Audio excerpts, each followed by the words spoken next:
Hello students, good morning. मैं रवि भारद्वाज। आज हम पढ़ने वाले हैं बैक्टीरिया की संरचना के बारे में, यूबैक्टीरिया के बारे में।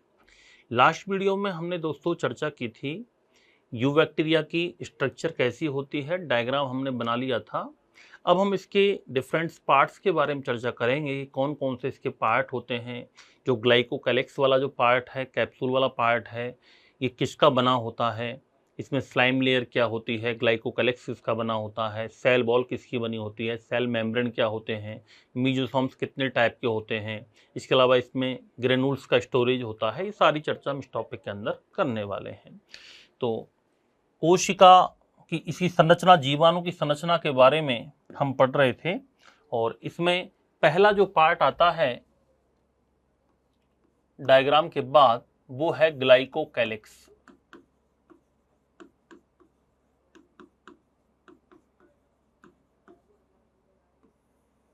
पहला जो पार्ट है इसको क्या कहते हैं, ग्लाइकोकैलिक्स कहते हैं। इसको दोस्तों कैप्सूल के नाम से भी जाना जाता है। किस नाम से जाना जाता है? कैप्सूल, या इसको स्लाइम लेयर भी कहते हैं। क्या कहते हैं? स्लाइम लेयर के नाम से जाना जाता है, स्लाइम लेयर भी कहते हैं। क्या है ये, इसके बारे में क्या क्या पॉइंट हमें याद रखने हैं। दो प्रकार की परतें पाई जाती हैं। एक तो होती है बिल्कुल थिन, पतली, और थोड़ी लूज होती है, ढीली होती है। जो पतली और लूज होती है उसको तो कहते हैं स्लाइम लेयर, हिंदी में कहते हैं अवपंक परत। क्या कहते हैं? अवपंक परत।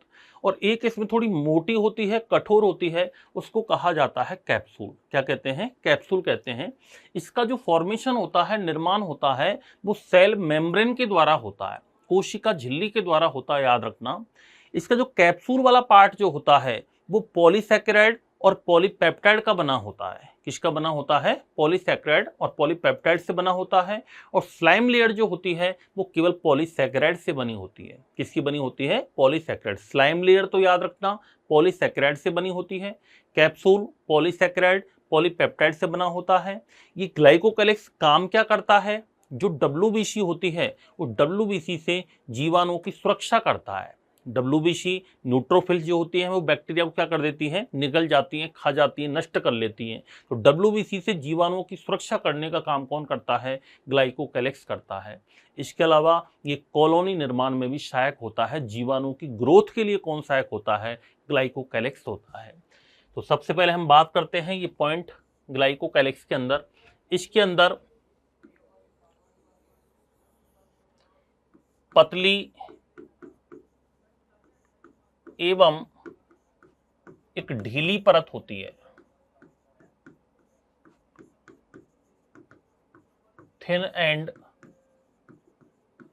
लूज लेयर, जिसको कहते हैं अवपंक परत, या इसको स्लाइम लेयर कहते हैं। क्या कहते हैं? स्लाइम लेयर कहा जाता है। और एक इसमें मोटी तथा कठोर परत होती है,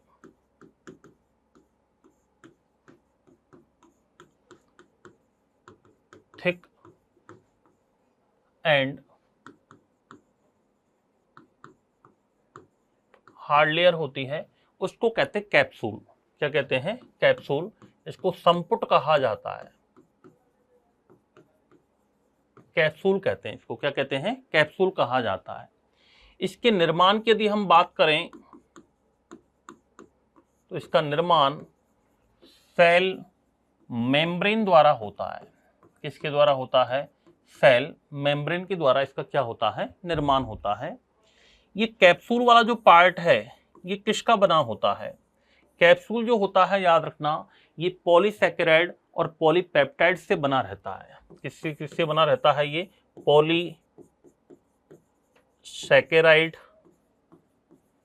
एंड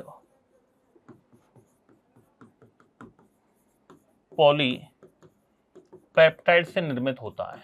इसके अंदर पॉलीसैकेराइड भी होता है और पॉलीपेप्टाइड से इसका फॉर्मेशन होता है। स्लाइम लेयर की बात करें, स्लाइम लेयर जो होती है वो पॉलीसैकेराइड से बनी होती है। किससे बनी होती है? पॉलीसैकेराइड से। ये पॉलीसैकेराइड क्या है? कार्बोहाइड्रेट्स का टाइप्स होता है। ये कार्बोहाइड्रेट्स 3 टाइप के होते हैं, मोनोसैकेराइड, ओलिगोसैकेराइड एंड पॉलीसैकेराइड। जब कई सारी मोनोसैकेराइड यूनिट्स आपस में मिल जाती हैं, ग्लाइकोसिडिक बॉन्ड के द्वारा कई सारी मोनोसैकेराइड इकाइयां जब जुड़ती हैं तो पॉलीसैकेराइड का निर्माण होता है दोस्तों। और पॉलीसैकेराइड में कार्बोहाइड्रेट का टाइप्स है, जैसे cellulose, chitin, glycogen, starch, hemicellulose, pectin, ये सभी किसके अंदर आते हैं? पॉलीसैकेराइड के अंदर आते हैं। सेल वॉल फॉर्मेशन में हमेशा याद रखना दोस्तों, पॉलीसैकेराइड भूमिका निभाते हैं। सेल वॉल के फॉर्मेशन में किसकी सहायता होती है? पॉलीसैकेराइड ही सहायक होते हैं। ग्लाइकोकैलिक्स का कार्य की हम बात करें, फंक्शन की बात करें कि ग्लाइकोकैलिक्स का फंक्शन क्या होगा, तो ग्लाइकोकैलिक्स का फंक्शन होगा डब्ल्यूबीसी से जीवाणुओं की सुरक्षा करना। डब्ल्यूबीसी से जीवाणुओं की सुरक्षा करना, protection of bacteria from WBC.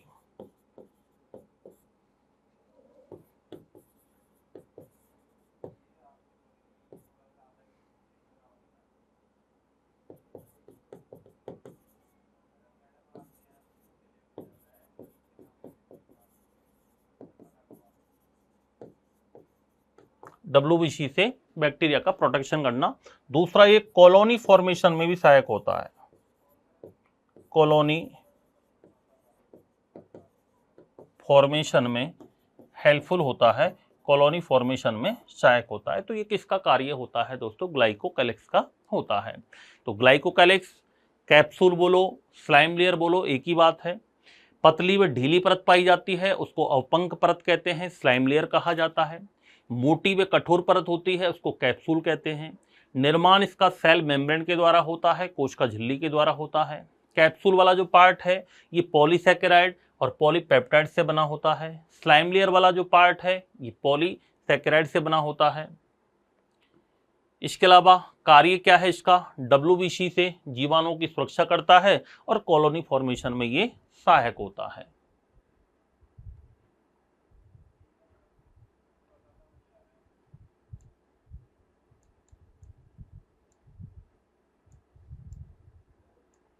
अगला जो पार्ट आता है उसका नाम है सेल वॉल।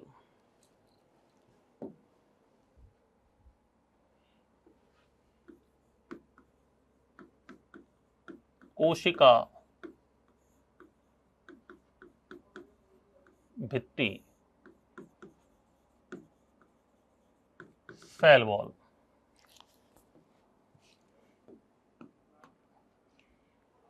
सेल वॉल की हम बात करें तो इसकी सेल वॉल जो होती है वो दूसरा पार्ट होता है। डायग्राम के अंदर हमने देखा था लास्ट क्लास के अंदर, दूसरा पार्ट होता है, उसको सेल वॉल कहते हैं। वो सेल वॉल पेप्टाइडोग्लाइकेन की बनी होती है या म्यूरिन की बनी होती है। और ये क्या होता है दोस्तों? पेप्टाइडोग्लाइकेन एक म्यूकोपेप्टाइड का प्रकार है। किसका प्रकार है? म्यूकोपेप्टाइड का प्रकार है। एक्चुअली बैक्टीरिया दो टाइप के होते हैं, एक तो ग्राम पॉजिटिव बैक्टीरिया होते हैं, एक ग्राम नेगेटिव बैक्टीरिया होते हैं। Gram positive bacteria, gram negative, दोनों के बारे में आगे हम चर्चा करेंगे। ग्राम पॉजिटिव जो होते हैं वो एल्कोहल से जब उनको धोया जाता है तो कलर देते हैं, याद रखना। तो ऐसे ही जो ग्राम नेगेटिव होते हैं उनके बारे में हम चर्चा करेंगे। इनमें सेल वॉल की हम बात करें तो ग्राम पॉजिटिव जो बैक्टीरिया होते हैं इनकी सेल वॉल थोड़ी मोटी होती है और सिंगल लेयर्ड होती है, एक परतीय होती है, जो कि पेप्टाइडोग्लाइकेन की बनी होती है। किसकी बनी होती है? पेप्टाइडोग्लाइकेन की बनी होती है। लिपिड की मात्रा थोड़ी कम पाई जाती है। जबकि ग्राम नेगेटिव बैक्टीरिया जो होते हैं इनकी सेल वॉल डबल लेयर्ड होती है, द्विपरतीय होती है, और इसकी जो आंतरिक परत होती है वो थोड़ी पतली होती है लेकिन पेप्टाइडोग्लाइकेन की बनी होती है। और बाह्य परत जो होती है वो कैसी होती है? मोटी होती है। भाई जब डबल लेयर्ड होगी तो उसमें दो परतें होंगी, एक तो आंतरिक होगी, एक बाह्य होगी। जो बाह्य परत होती है वो तो बनी होती है, याद रखना, लाइपोपॉलीसैकेराइड की, और जो आंतरिक परत होती है वो किसकी बनी होती है? पेप्टाइडोग्लाइकेन से मिलकर के बनी होती है। तो सबसे पहले हम बात करते हैं कि कोशिका भित्ति किससे मिलकर के बनी होती है। तो पेप्टाइडोग्लाइकेन से निर्मित होती है।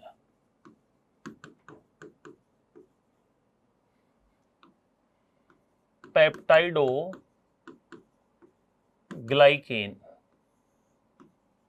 ये क्या है? ये म्यूकोपेप्टाइड का प्रकार है। ये म्यूकोपेप्टाइड का प्रकार है ये, टाइप्स ऑफ म्यूकोपेप्टाइड। पेप्टाइडोग्लाइकेन तथा म्यूरिन की बनी होती है।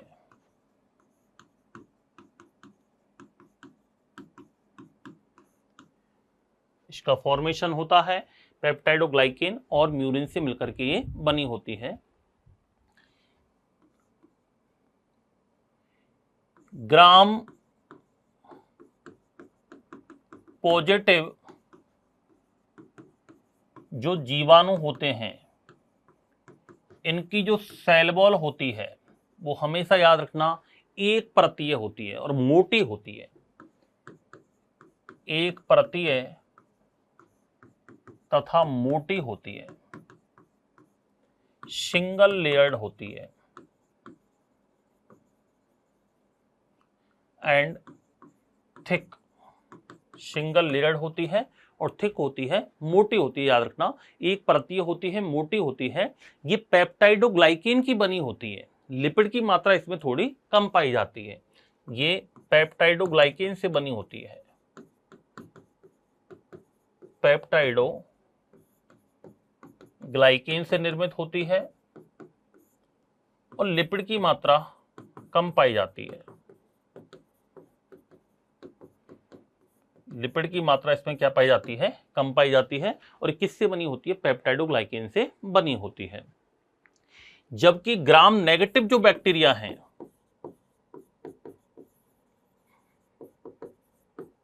ग्राम नेगेटिव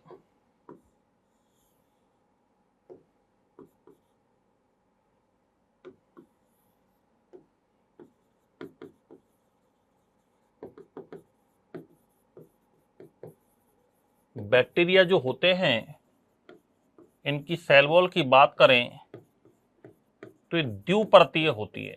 कैसी होती है, द्विपर्तीय होती है, डबल लेयर्ड होती है, याद रखना द्विस्तरीय होती है। और इसमें आंतरिक परत और बाह्य परत द्विपर्तीय होती है। द्विपर्तीय में याद रखना एक तो होती है आंतरिक परत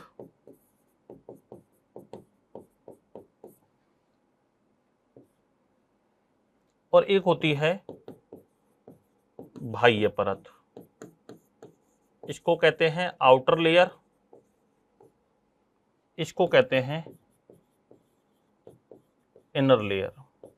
द्विपर्तीय होगी gram negative, outer layer, inner layer. Inner layer जो होती है दोस्तों वो पेप्टाइडोग्लाइकेन से बनी होती है।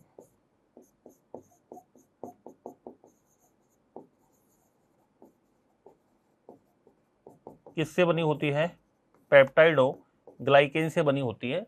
जबकि एक्सटर्नल बाह्य परत होती है वो लाइपोपॉलीसैकेराइड की बनी होती है।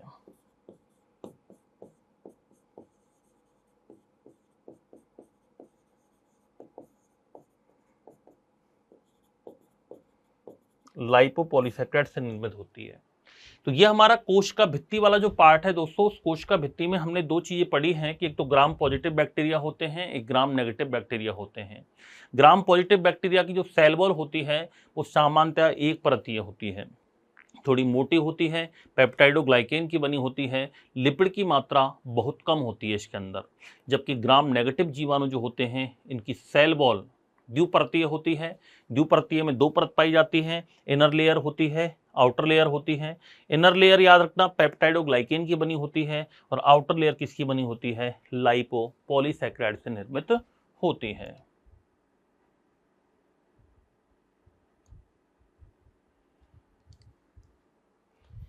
यहां पर एक नोट लगा करके एक पॉइंट लिखना है। एक आता है एल फॉर्म बैक्टीरिया क्या होते हैं, नोट लगा के लिखना है एक लाइन, एल फॉर्म बैक्टीरिया।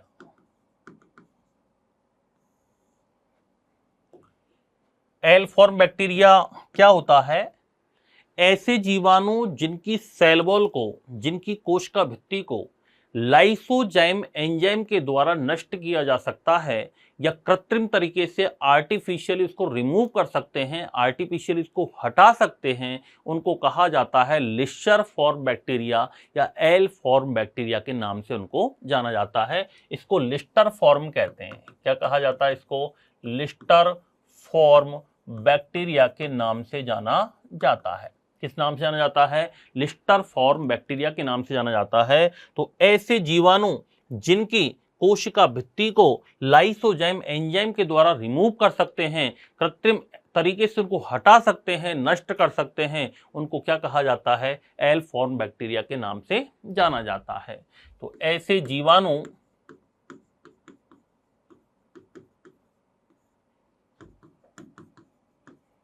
जिनकी सेल वॉल को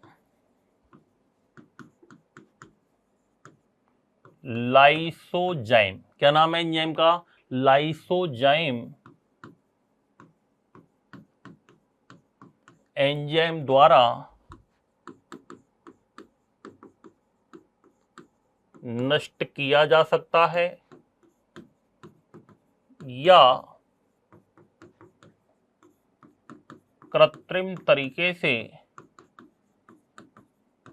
हटाया जा सकता है, कृत्रिम तरीके से हटाया जा सकता है, उन्हें क्या कहते हैं? लिस्टर फॉर्म बैक्टीरिया कहा जाता है। उन्हें एल फॉर्म बैक्टीरिया के नाम से जाना जाता है। किस नाम जाना जाता है? एल फॉर्म बैक्टीरिया के नाम से जाना जाता है।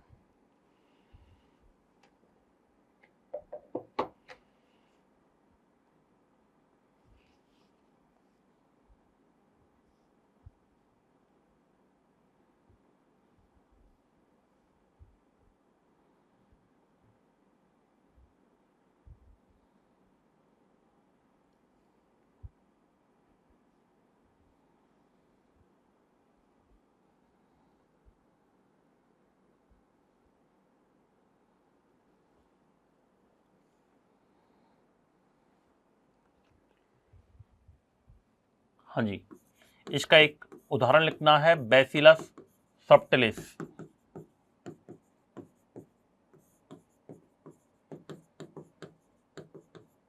बैसिलस सबटिलिस जो बैक्टीरिया है वो एल फॉर्म बैक्टीरिया का एग्जाम्पल है।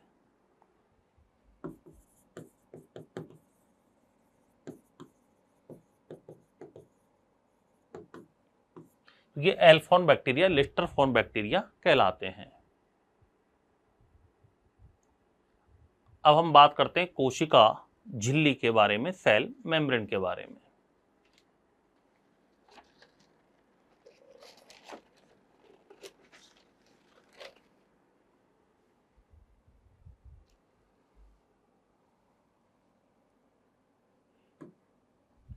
तीसरा पार्ट है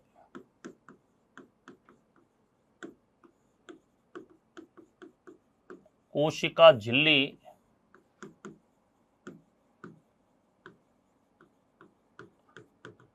cell membrane.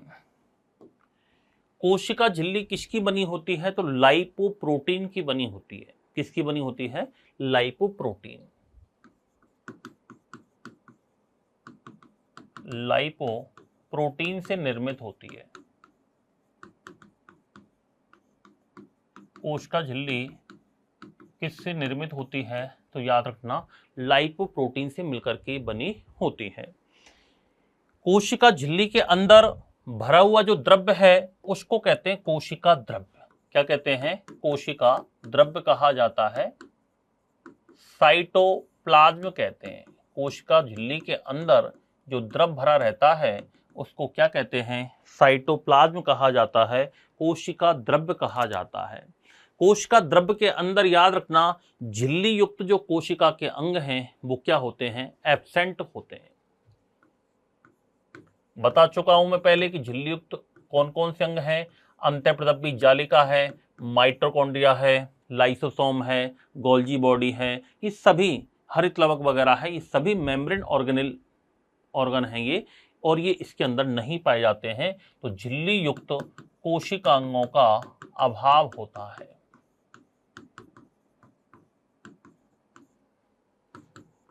Deficiency of membrane organelle.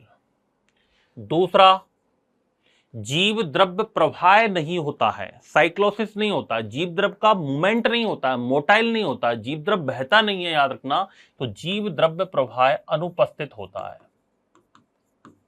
जीव द्रव्य प्रवाह अनुपस्थित होता है, साइक्लोसिस एब्सेंट।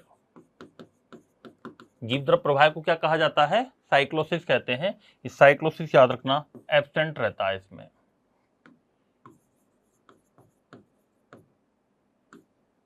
साइक्लोसिस एब्सेंट रहता है, जीव द्रव्य प्रवाह क्या होगा? अनुपस्थित होगा। अब हम बात करते हैं इसमें कौन कौन से अंगक पाए जाते हैं। अंगक, इसके ऑर्गन्स कौन कौन से हैं?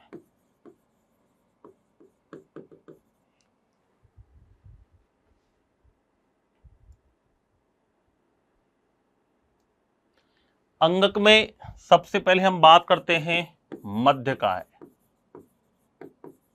स्ट्रक्चर मैंने आपको बताया था डायग्राम के अंदर, जो सेल मेम्ब्रेन होती है वो अंदर की तरफ उंगली नुमा प्रवृत्त के रूप में मुड़ जाती है, उन स्ट्रक्चर को कहते हैं मध्यकाय या मीजोसोम्स कहा जाता है। और मीजोसोम्स क्या काम करते हैं?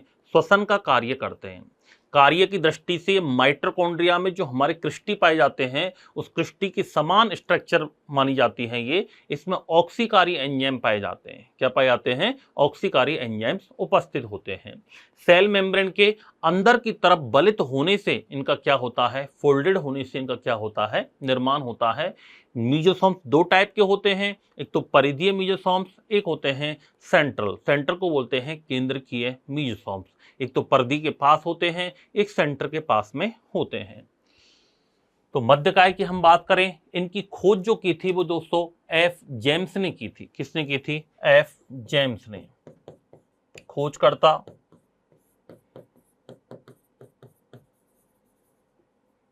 Discovered by F James. कौन है? F James. खोजकर्ता कौन है? एफ जेम्स है।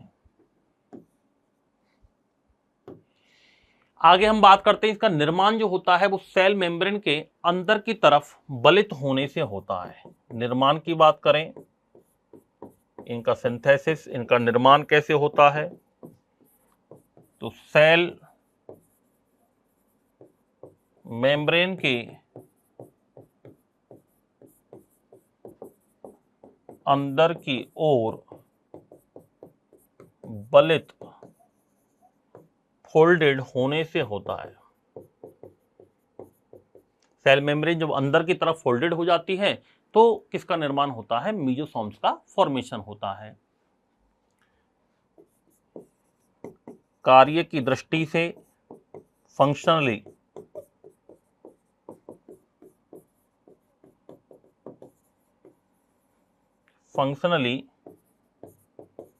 ये संरचनाएं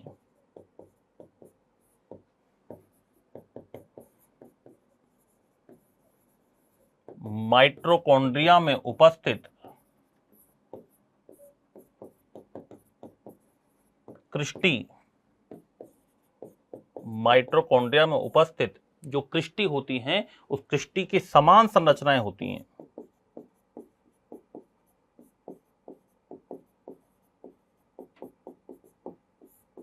क्रिस्टी के समान संरचनाएं होती हैं, याद रखना। और इसमें ऑक्सीकारी एंजाइम उपस्थित होते हैं।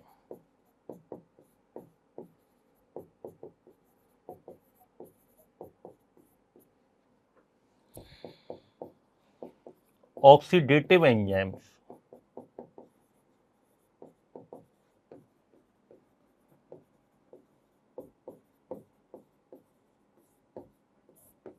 इसमें क्या होते हैं? याद रखना, ऑक्सीकारी एंजाइम इसके अंदर उपस्थित होते हैं। तो सेल मेम्ब्रेन किसकी बनी होती है? लाइपोप्रोटीन की बनी होती है, याद रखना। सेल मेम्ब्रेन के अंदर साइटोप्लाज्म पाया जाता है। साइटोप्लाज्म में झिल्ली युक्त ऑर्गन्स नहीं पाए जाते हैं। जीव द्रव्य प्रवाह भी अनुपस्थित होता है, साइक्लोसिस भी एब्सेंट होता है। इसके अंग कौन कौन से हैं? पहला हमने पढ़ रहे हैं मध्यकाय या मीजोसोम्स। मीजोसोम्स का जो फॉर्मेशन होता है वो सेल मेम्ब्रेन के अंदर की ओर बलित होने से होता है, फोल्डेड होने से होता है, याद रखना। इनकी खोज की थी एफ जेम्स ने। फंक्शनली हम बात करें तो हमारे अंदर जो माइटोकॉन्ड्रिया पाए जाते हैं, और माइटोकॉन्ड्रिया की जो इनर मेम्ब्रेन होती है, आंतरिक झिल्ली होती है, जो कि फिंगर शेप्ड लाइक स्ट्रक्चर्स के रूप में अंदर की ओर धसी हुई रहती है, जिन्हें हम क्रिस्टी कहते हैं। उन क्रिस्टी के समान संरचनाएं क्या कहलाती हैं जीवाणु के अंदर? मीजोसोम्स कहलाती हैं। और इसके अंदर ऑक्सीडेटिव एंजाइम्स होते हैं, ऑक्सीकारी एंजाइम उपस्थित होते हैं, इसलिए श्वसन का कार्य करते हैं। इनके द्वारा श्वसन क्रिया होती है। कौन सी क्रिया होती है? श्वसन क्रिया होती है।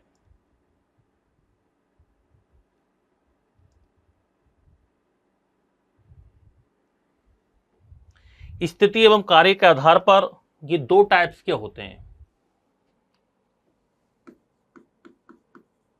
पोजीशन एवं कार्य, फंक्शन के आधार पर इनको दो टाइप्स में बांटा गया है, डिवाइडेड इनटू टू पार्ट्स। स्थिति और कार्य के आधार पर मीजोसोम्स को दो भागों में बांटा गया है। कौन कौन सा है?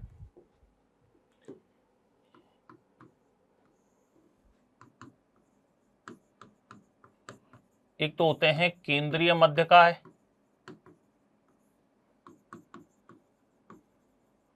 सेंट्रल मीजोसोम्स, और एक होते हैं परिधीय मध्यकाय,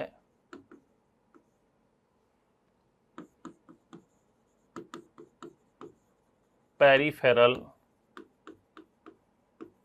मीजोसोम्स। परिधीय मीजोसोम्स जो होते हैं दोस्तों, ये कोशिकीय श्वसन का काम करते हैं, सेलुलर रेस्पिरेशन का काम करते हैं। इसके अलावा सेल बॉल का सीक्रेशन करते हैं। ये क्या काम करते हैं? सेल बॉल का सीक्रेशन करते हैं, कोशिका भित्ति का स्त्राव करते हैं। क्या काम करते हैं? कोशिका भित्ति का स्त्राव। तो इनके कार्य की बात करें तो कोशिकीय श्वसन,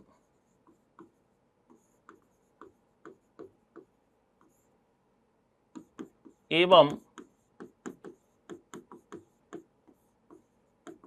कोशिका भित्ति का स्त्राव करना, ये तो किसका काम होगा? परिधीय मध्यकाय का। Cellular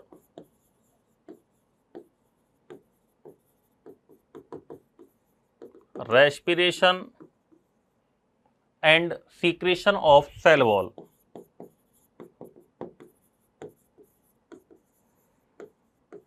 secretion of cell wall. तो परिधीय मध्यकाय का काम तो क्या हुआ?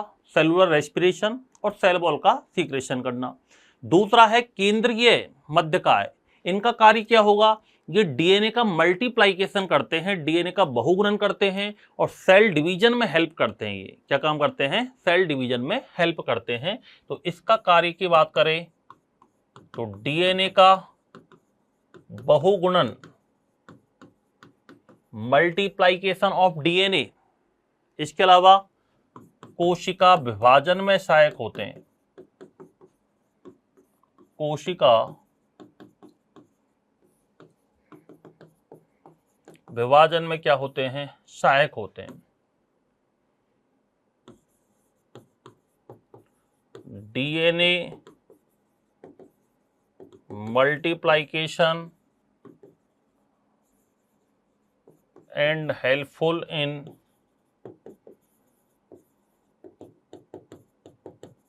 Cell division. डीएनए का बहुगुणन करते हैं और सेल डिवीजन के अंदर ये क्या होते हैं? सहायक होते हैं। तो ये मीजोसोम दो टाइप के होते हैं।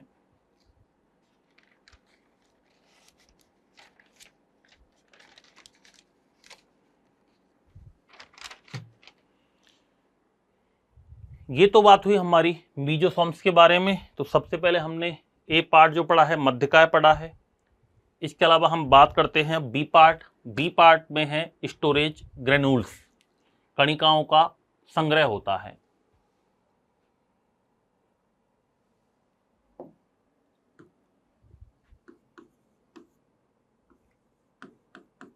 कणिका संग्रह या अपन कह सकते हैं स्टोरेज ऑफ ग्रेन्यूल्स। कणिका संग्रह की हम बात करें तो इसके अंदर क्या क्या पाया जाता है?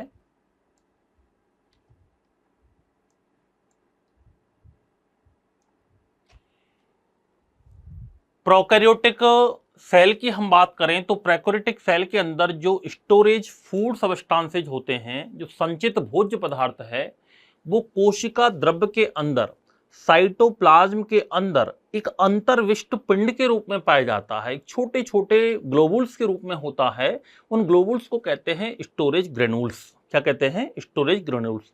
याद रखना, स्टोरेज ग्रेन्यूल्स जो होते हैं या अंतर्विष्ट जो पिंड होते हैं इसके अंदर, वो मेम्ब्रेन के द्वारा घिरे हुए नहीं रहते हैं, उनमें कोई भी मेम्ब्रेन नहीं पाई जाती है। जैसे इसमें ग्लाइकोजन के पार्टिकल होते हैं, ग्लाइकोजन कण होते हैं जो कि कार्बोहाइड्रेट का संग्रह करते हैं। किसका करते हैं? कार्बोहाइड्रेट का संग्रह करते हैं। एक होते हैं बोल्यूटिन पार्टिकल्स। तो बोल्यूटिन पार्टिकल जो होते हैं ये फॉस्फेट भंडारण के रूप में काम करते हैं। इनको फॉस्फेट का पॉलीमर कहा जाता है, फॉस्फेट का बहुलक कहते हैं, या इनको मेटाक्रोमेटिक पार्टिकल के नाम से भी जाना जाता है। तो स्टोरेज ग्रेन्यूल्स के अंदर दो प्रकार के कण पाए जाते हैं। एक तो ग्लाइकोजन कण होता है, एक बोल्यूटिन कण होता है। ग्लाइकोजन कण कार्बोहाइड्रेट का स्टोरेज करते हैं और बोल्यूटिन कण जो होते हैं उनको मेटाक्रोमेटिक कण कहा जाता है। फॉस्फेट बहुलक के रूप में काम करते हैं, फॉस्फेट भंडारण के रूप में काम करते हैं। तो हम बात करते हैं कणिका संग्रह। प्रोकैरियोटिक सेल, इसको असीम केंद्र की कोशिका कहा जाता है।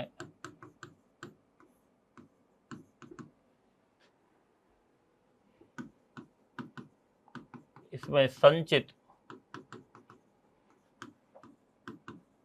भोज्य पदार्थ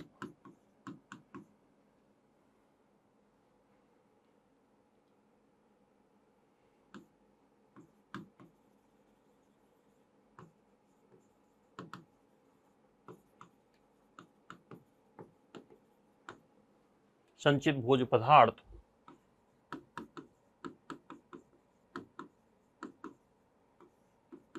कोशिका द्रव्य में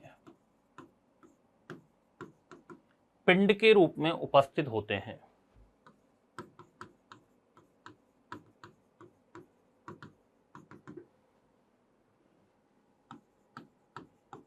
पिंड के रूप में उपस्थित होते हैं। याद रखना, ये जो पिंड होते हैं ये झिल्ली के द्वारा घिरे हुए नहीं रहते हैं।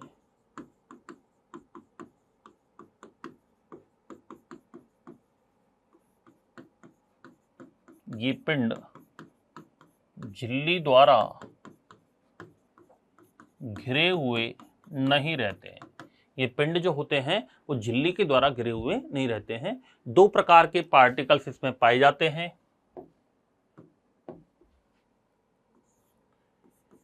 एक तो इसके अंदर ग्लाइकोजन कण होता है। ग्लाइकोजन कणों के रूप में कार्बोहाइड्रेट का संग्रह होता है।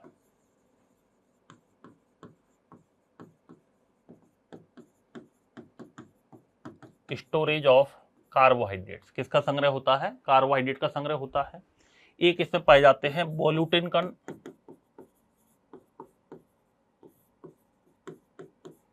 बोल्यूटिन कण को मेटाक्रोमेटिक कण भी कहा जाता है।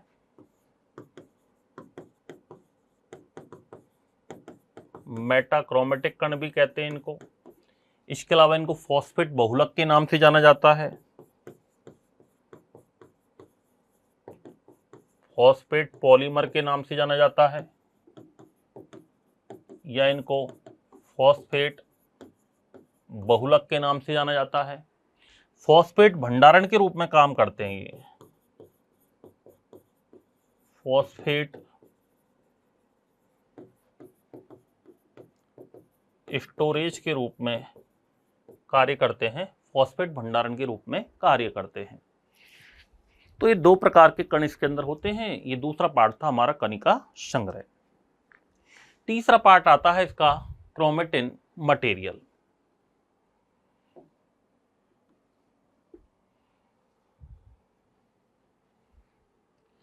तो कणिका संग्रह की बात करें हम तो प्रोकैरियोटिक सेल के अंदर जो संचित भोज्य पदार्थ है वो कोशिका द्रव के अंदर, साइटोप्लाज्म के अंदर एक अंतर्विष्ट पिंड, छोटे छोटे पिंड्स के रूप में इकट्ठा रहता है और ये झिल्ली के द्वारा घिरे हुए नहीं रहते हैं।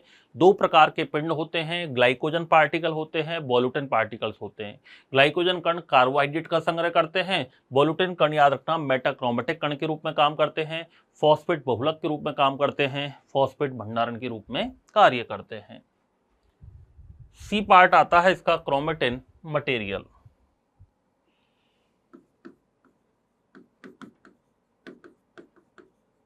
क्रोमेटिन पदार्थ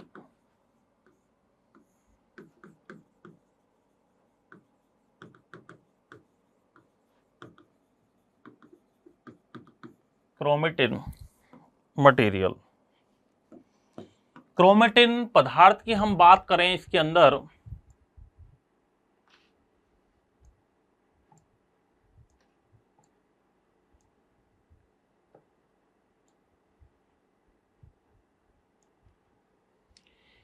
क्रोमेटिन पदार्थ में हम बात करें तो इसमें एक मुख्य डीएनए के अलावा एक छोटा डबल स्ट्रैंडेड वृत्ताकार डीएनए होता है जिसको प्लाज्मिड कहते हैं। क्या कहते हैं? प्लाज्मिड। प्लाज्मिड का उपयोग वाहक के रूप में किया जाता है, याद रखना। प्लाज्मिड को एक्स्ट्रा क्रोमोसोमल जेनेटिक मटेरियल के नाम से भी जाना जाता है। किस नाम से जाना जाता है? एक्स्ट्रा क्रोमोसोमल जेनेटिक मटेरियल के नाम से जाना जाता है। प्लाज्मिड जो शब्द है वो लेडरवर्ग ने दिया था। प्लाज्मिड का उपयोग हम जेनेटिक इंजीनियरिंग में, बायोटेक्नोलॉजी में कैरियर के रूप में करते हैं, वाहक के रूप में किया जाता है। प्लाज्मिड का मतलब होता है वर्तुल डीएनए, गोलाकार डीएनए को क्या कहते हैं? प्लाज्मिड कहते हैं, याद रखना। प्लाज्मिड में स्वतंत्र रूप से फ्री स्टेज के रूप में रेप्लिकेट होने का गुण भी पाया जाता है। ये खुद भी रेप्लिकेशन की क्षमता इसके अंदर पाई जाती है। तो क्रोमेटिन मटेरियल की हम बात करें तो इसमें मुख्य डीएनए के अलावा एक छोटा डबल स्ट्रैंडेड वृत्ताकार DNA, circular DNA, double stranded वृत्ताकार डीएनए होता है। इसको क्या कहते हैं? प्लाज्मिड कहते हैं। क्या कहते हैं इसको? प्लाज्मिड कहा जाता है। प्लाज्मिड कहा जाता है। जो डबल स्टैंडर्ड वृत्ताकार डीएनए पाया जाता है मुख्य डीएनए के अलावा, उसको क्या कहते हैं? प्लाज्मिड कहते हैं। प्लाज्मिड को एक्स्ट्रा क्रोमोसोमल जेनेटिक मटेरियल के नाम से भी जाना जाता है। प्लाज्मिड को क्या कहते हैं? एक्स्ट्रा क्रोमोसोमल जेनेटिक मटेरियल कहते हैं। क्या कहते हैं? एक्स्ट्रा क्रोमोसोमल जेनेटिक मटेरियल के नाम से प्लाज्मिड को जाना जाता है। प्लाज्मिड जो शब्द है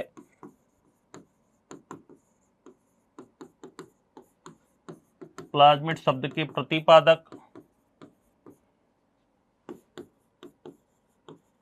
plasmid word is given by Lederberg. किसने दिया था ये? लेडरवर्ग। किसने दिया था? लेडरवर्ग ने प्लाज्मिड शब्द दिया था। और प्लाज्मिड में स्वतंत्र रूप से रेप्लिकेट होने का गुण भी पाया जाता है।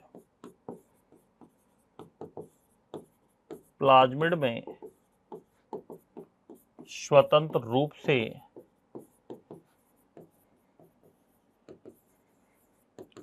रेप्लिकेट होने का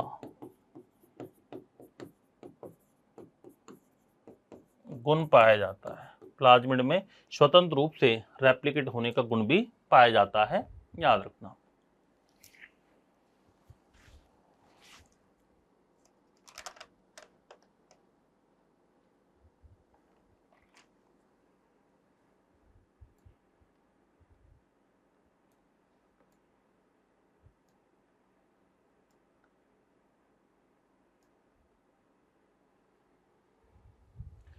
तो ये हमारी जीवाणु की स्ट्रक्चर के बारे में बात हुई है।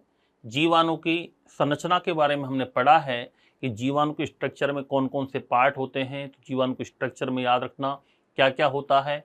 मेनली ग्लाइकोकैलिक्स होता है, सेल वॉल होती है, सेल मेम्ब्रेन होती है, सेल मेम्ब्रेन के अंदर सेल ऑर्गन्स पाए जाते हैं, स्टोरेज ग्रेन्यूल्स होते हैं, मीजोसोम्स पाए जाते हैं। ये एक बैक्टीरिया की स्ट्रक्चर होती है। अब हम बात करते हैं कि जीवाणुओं में अभिरंजन कैसे होता है, ग्राम स्टेनिंग टेक्निक क्या होती है, ग्राम स्टेनिंग के लिए किसका यूज किया जाता है। छोटा सा पार्ट है, इसी के साथ में हम पढ़ लेते हैं। जीवाणुओं में अभिरंजन,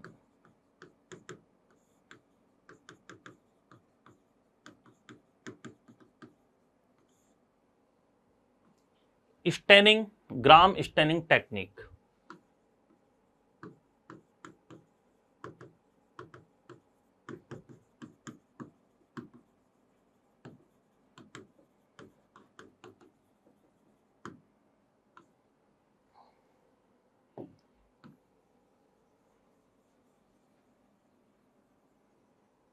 जीवाणुओं में अभिरंजन की हम बात करें तो जीवाणुओं में अभिरंजन के लिए ग्राम स्टेनिंग टेक्निक का यूज किया जाता है।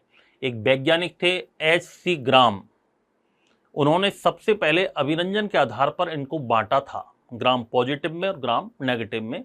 इसीलिए ग्राम शब्द जो आया है वो याद रखना वैज्ञानिक का नाम है। क्या है? वैज्ञानिक का नाम है। तो H.C. ग्राम ने सबसे पहले इनको विभाजित किया था। H.C. ग्राम नामक वैज्ञानिक ने अभिरंजन के आधार पर विभेदित किया था। अभिरंजन के आधार पर विभेदित किया, अभिरंजन के आधार पर इसको विभेदित किया। क्या करते हैं इस विधि में? सबसे पहले जीवाणुओं को क्रिस्टल वॉयलेट या जेंटियन वॉयलेट से तथा उसके बाद पोटेशियम आयोडाइड सॉल्यूशन या I2 विलयन से क्या करते हैं? अभिरंजित करते हैं। अभिरंजित का मतलब होता है जीवाणु जैसे कोई कॉलोनी है, बैक्टीरिया उसमें रखे हुए हैं, उस बैक्टीरिया के ऊपर थोड़ी मात्रा में क्रिस्टल वॉयलेट डाला जाता है या पोटेशियम आयोडाइड सॉल्यूशन डाला जाता है या I2 विलयन कह सकते हैं, I2 विलयन उस पर डाला जाता है। फिर इनको एसीटोन या एथिल अल्कोहल से धोते हैं। किससे धोते हैं? एसीटोन या एथिल अल्कोहल का यूज इनको धोने के रूप में करते हैं। धोने के पश्चात कुछ जीवाणु तो ऐसे होते हैं जो रंगीन दिखाई देते हैं, कुछ जीवाणु ऐसे होते हैं जो रंगहीन हो जाते हैं। तो रंगीन और रंगहीन, कलरफुल एंड कलरलेस, इसी के आधार पर ग्राम पॉजिटिव और ग्राम नेगेटिव का क्या किया गया था? विभेदन किया गया था, इनका वर्णन किया गया है। तो H.C. ग्राम नामक वैज्ञानिक ने अभिरंजन के आधार पर इसको क्या किया है? विभेदित किया है। क्या करते हैं इस विधि में?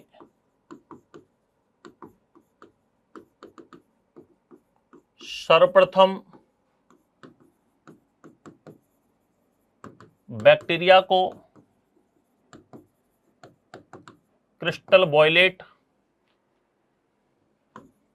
या जेंटियन वॉयलेट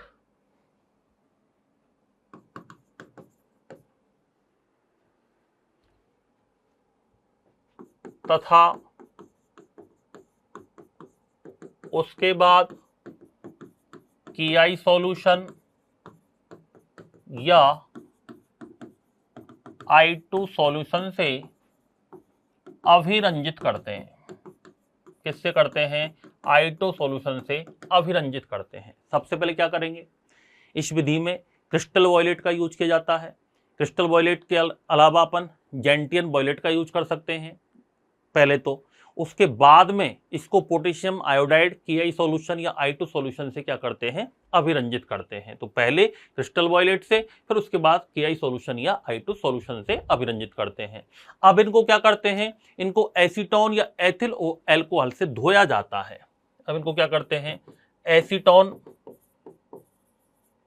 या हम कह सकते हैं इथाइल अल्कोहल से इनको वॉश किया जाता है। क्या करते हैं? इनको धोते हैं। धोने के पश्चात आफ्टर वॉशिंग कुछ जीवाणु तो रंगीन दिखाई देते हैं, कुछ रंगीन हो जाते हैं, कुछ रंगीन दिखाई देते हैं,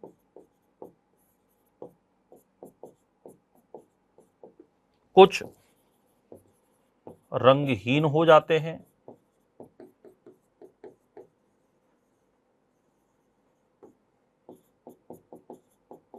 कुछ तो कैसे हो जाते हैं? रंगीन हो जाते हैं। कुछ कैसे हो जाते हैं? रंगहीन हो जाते हैं।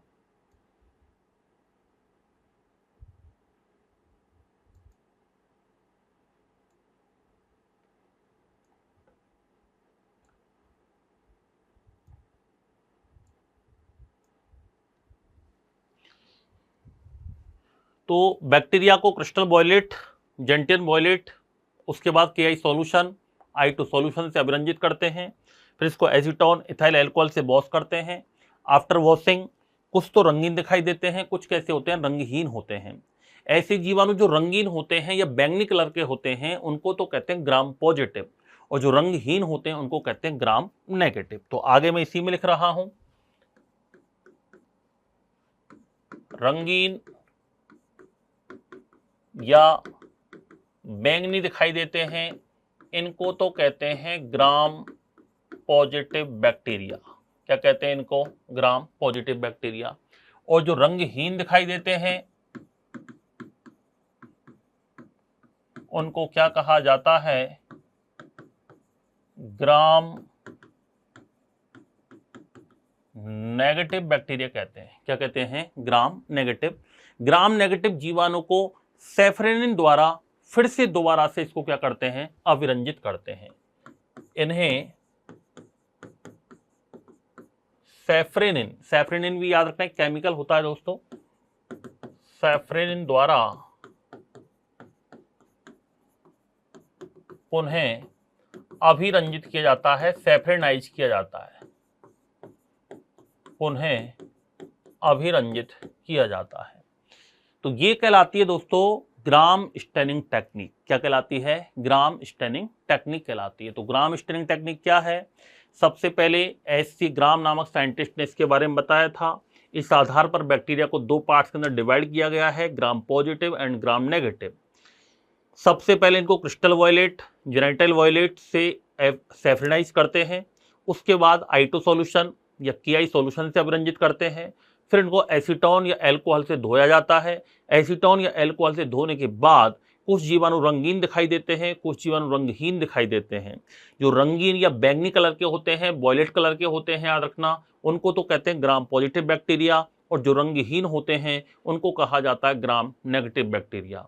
फिर ग्राम नेगेटिव बैक्टीरिया को फिर से सेफ्रेनिन के द्वारा क्या किया जाता है? अभिरंजित किया जाता है। तो ये दोस्तों इस वीडियो में, इस क्लास के अंदर हमने बैक्टीरिया, जो यू बैक्टीरिया हमने बताया था, सप्त जीवाणु के बारे में बताया था, जो कि मोनेरा जगत, मोनेरा किंगडम का एक पार्ट है, एक उदाहरण है मोस्ट इंपोर्टेंट, उसकी स्ट्रक्चर के बारे में हमने पढ़ लिया है। अब नेक्स्ट क्लास के अंदर हम जीवाणुओं में पोषण कैसे होता है, न्यूट्रिशन कैसे होता है, इनमें रेस्पिरेशन श्वसन कैसे होता है, रिप्रोडक्शन जनन कैसे होता है, हार्मफुल बैक्टीरिया कौन से हैं और बेनिफिशियल बैक्टीरिया कौन कौन से होते हैं, इकोनॉमिक इंपोर्टेंस क्या है बैक्टीरिया का, ग्राम पॉजिटिव बैक्टीरिया होते क्या हैं, ग्राम नेगेटिव क्या होते हैं, ग्राम पॉजिटिव ग्राम नेगेटिव में क्या क्या डिफरेंस होते हैं, इसकी चर्चा हम नेक्स्ट क्लास के अंदर करेंगे। Thank you so much.